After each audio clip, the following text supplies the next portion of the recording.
2015 में शुरू किया गया Pragati proactive governance and timely implementation एक प्रमुख शासन मंच है।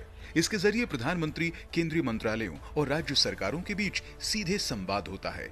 इसका उद्देश्य साफ है, रुकावटें दूर करना, शिकायतें सुलझाना और बड़ी परियोजनाओं को समय पर पूरा करना। पर्यावरण, वन और जलवायु परिवर्तन मंत्रालय ने इस प्रक्रिया में अहम भूमिका निभाई है। परिवेश 2.0 जैसे डिजिटल प्लेटफॉर्म के जरिए पर्यावरण, वन्य जीव और CRZ से जुड़ी मंजूरियों को तेज किया गया है। इसके अलग अलग क्षेत्रों में मंजूरी का समय काफी कम हुआ है। प्रगति के पुश के कारण जो एक पोर्टल बना प्रगति प्रोजेक्ट्स को देखने के लिए स्पेशली, और जो बाद में सबके लिए रोल आउट हुआ, वो मंत्रालय ने परिवेश पोर्टल के नाम से पोर्टल बनाया। और ये पोर्टल अपने आप में एक गेम चेंजर साबित हुआ। जिन प्रपोजल्स में किन्हीं कारणों से ऐसे कंप्लायंसेस की ज़रूरत थी या रेगुलेटरी परमिशंस की ज़रूरत थी, वो समय पे हो रही हैं या नहीं और इफ़िशिएंटली हो रही हैं नहीं, उस पे काम किया गया। प्रोजेक्ट पे काम करते हैं तो ये भी जानते हैं कि इकोसिस्टम में क्या ज़रूरी है और कैसे इसको हम इम्प्रूव कर सकते हैं। सो मंत्रालय ने उस पर बहुत काम किया और एंटायर इकोसिस्टम को इम्प्रूव करने के लिए परिवेश 2.0 का पोर्टल ले आए।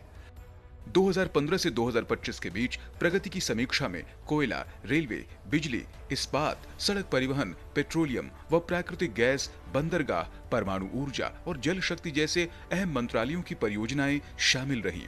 इससे तालमेल बना और समय पर समाधान हुआ। आपको कोई हाईवे बनाना है, कोई पोर्ट बनाना है, कोई एयरपोर्ट बनाना है, कोई भी बड़ा मेटल माइनिंग, किसी भी तरीके की न्यूक्लियर पावर प्लांट तक, तो इन सब का कहीं ना कहीं एनवायरनमेंट मिनिस्ट्री के साथ एक इंटरफेस है। और वो ज़रूरी भी है, क्योंकि हमने प्रकृति के साथ प्रगति, ये प्रण है और ये जिम्मेवारी है हमारे ऊपर।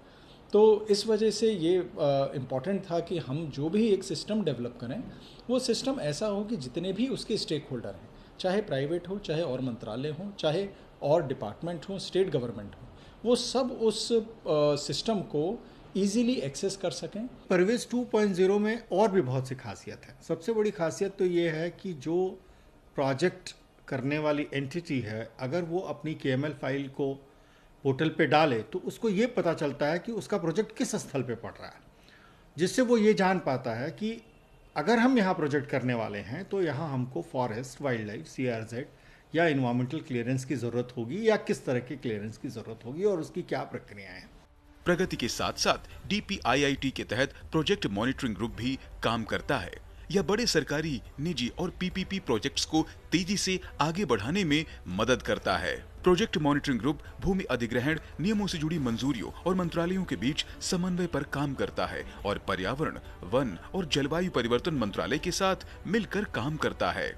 नतीजे साफ दिखाई दे रहे हैं। जनवरी 2026 की शुरुआत तक PMG पोर्टल पर कोई भी मामला लंबित नहीं है। यह सक्रिय शासन और बेहतर तालमेल की सफलता को दिखाता है। यह साफ संकेत है कि आसान और सुव्यवस्थित शासन से भारत का बुनियादी ढांचा तेजी से आगे बढ़ रहा है। तापस भट्टाचार्य की रिपोर्ट, DD न्यूज।